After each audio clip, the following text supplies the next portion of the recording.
Everybody. सकाळी आपण good morning सुरुवात केली, आता गुड इव्हनिंग झालेली आहे. याचा अर्थ फुल सेशन आपलं कंप्लीट झालेलं आहे. आजचा जो क्वार्टर लिमिट झालेली आहे ती खूप साऱ्या अँगलने खूप महत्वपूर्ण माझ्यासाठी मला वाटतं. त्यातलं पहिलं की मी एक मागच्या क्वार्टर लिमिटला जे 90 डेजचं चॅलेंज होतं त्याच्यावर थोडं काम करू शकतो काही प्रमाणात, आणि एक PPT बुक वाचून सगळ्यांसमोर प्रेझेंट करू शकतो.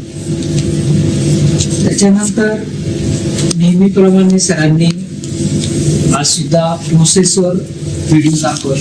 प्रत्येक वेळेस त्या व्हिडिओमधून वेगवेगळे नवीन इन्साइट्स येतात आणि पुन्हा एकदा विचारांची एक शृंखला तयार होते की याच्यातून मला काय मिळू शकतं, मी कसं कन्सिस्टंट राहू शकतो.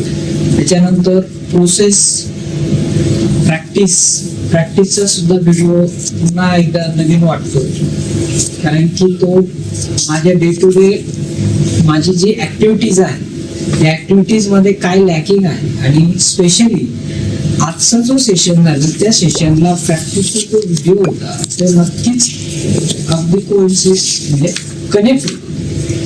याचं कारण की जे प्रॅक्टिस करायला सांगितलं जाते 90 डेज मध्ये जी प्रॅक्टिस असते ते पोर्टफोलिओला सुद्धा कसा सपोर्ट करते हे पुढच्या ज्या सेशनचा जो अवर्स होता त्याच्यामध्ये ज्यावेळेस सगळ्यांनी पोर्टफोलिओ दाखवला की माझ्या सुद्धा पोर्टफोलिओमध्ये फ्रीचे शेअर्स किती निघाले आणि त्याचं पर्सेंटेज किती होतं. मी सुद्धा आजपर्यंत कधी त्याचं पर्सेंटेज वाईज अॅनालाइज केलं नव्हतं की हा माझा पोर्टफोलिओ खरंच किती ग्रो होतो. जेव्हा त्याचं पर्सेंटेज मी माझं कॅल्क्युलेट करून बघितलं त्यावेळेस मी सुद्धा खूप हॅपी झालो की जे निफ्टी 50 जे आहे त्यांनी जेवढे रिटर्न्स दिले नाही त्याच्या कितीतरी पट माझा पोर्टफोलिओ हा फ्युचर स्टॉकने सुद्धा ग्रो झाला.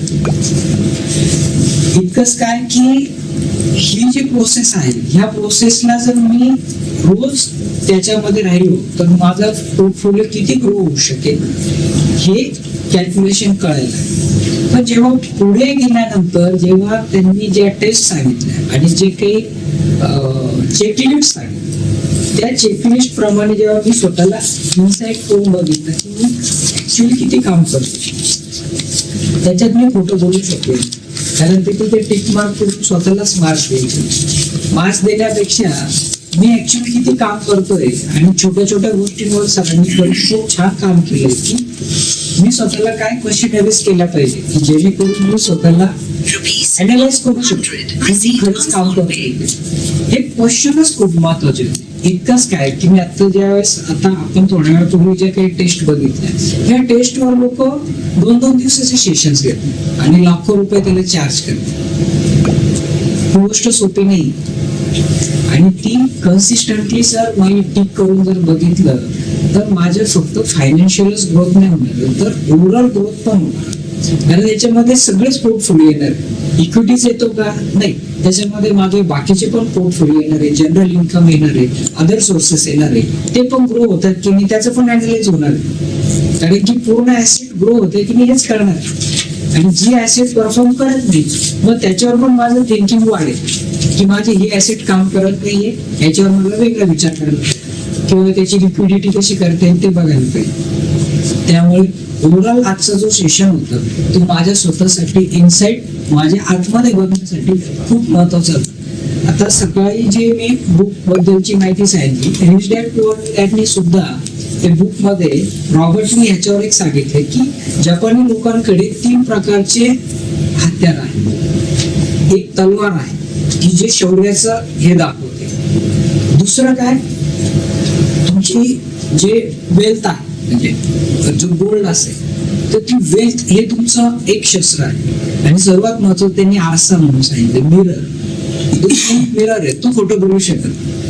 हे जे आजचे जे टिक मार्क आहे हे जर मी विकली केलं तर तो माझा आरसा आहे आणि ते सुद्धा माझं शस्त्रच आहे जो माझं पोर्टफोलिओ प्रूव्ह करतो. तर खूप छान सर, आजचं जो सेशन मला खूप आवडलं आणि सगळ्यांचे खूप खूप धन्यवाद.